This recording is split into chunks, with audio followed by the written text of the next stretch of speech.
Hello বন্ধুরা, আসসালামু আলাইকুম।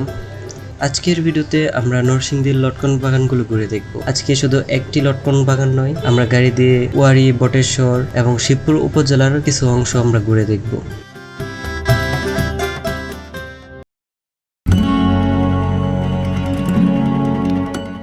গ্রামীণ এই রাস্তার ধরে আমরা চললাম, দুই পাশেরই শুধু লটকন বাগান। নরসিংদী কলার জন্য বিখ্যাত, যেমন ঠিক সেই রকম লটকনের জন্য বিখ্যাত। বাংলাদেশের সব থেকে বড় লটকন বাগান নরসিংদীতেই অবস্থিত। আমরা যে সময়টাতে যাই ওই সময়টাতে লটকন পুরোপুরি পেকে ওঠেনি, যার কারণে লটকনের আসল কালার যেটা দেখতে পারিনি। রাস্তার দুই ধারে অজস্র লটকন বাগান, কাঁঠাল বাগান রয়েছে, আর সরু এই চিকন রাস্তা চলেছি এবং আশেপাশের প্রকৃতি উপভোগ করছি। শান্ত নিরিবিলি এই রাস্তাগুলো, তেমন কোলাহল নেই, একেবারে গ্রামীণ পরিবেশ যেরকম থাকে ওই রকম।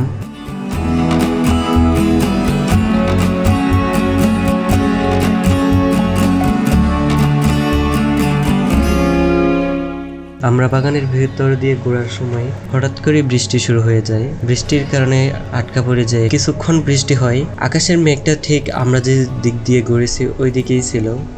দূরে দেখা যাচ্ছে বৃষ্টি নেই, আমরা যেই জায়গায় ছিলাম এই জায়গাতে শুধু বৃষ্টি ছিল।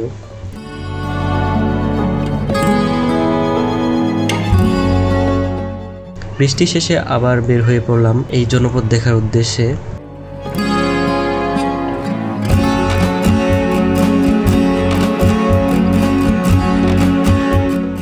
প্রত্যেকটি গাছেই শত শত লটকন ঝুলে আছে। এই লটকনগুলোর এক এক গাছের এক এক রকম স্বাদ হয়ে থাকে, এক একটি মিষ্টি, এক একটি টক।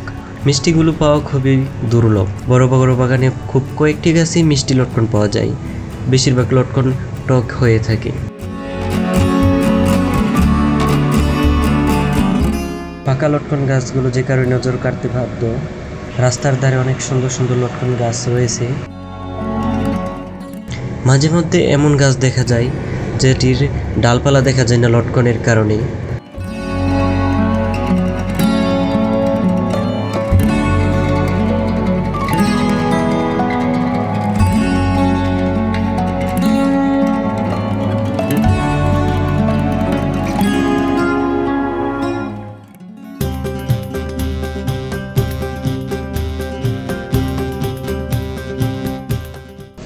তো ভিডিওটি আজ এখানেই শেষ করছি। ভিডিওটি ভালো লাগলে অবশ্যই লাইক দিবেন, চ্যানেলে নতুন হয়ে থাকলে সাবস্ক্রাইব করে দিন।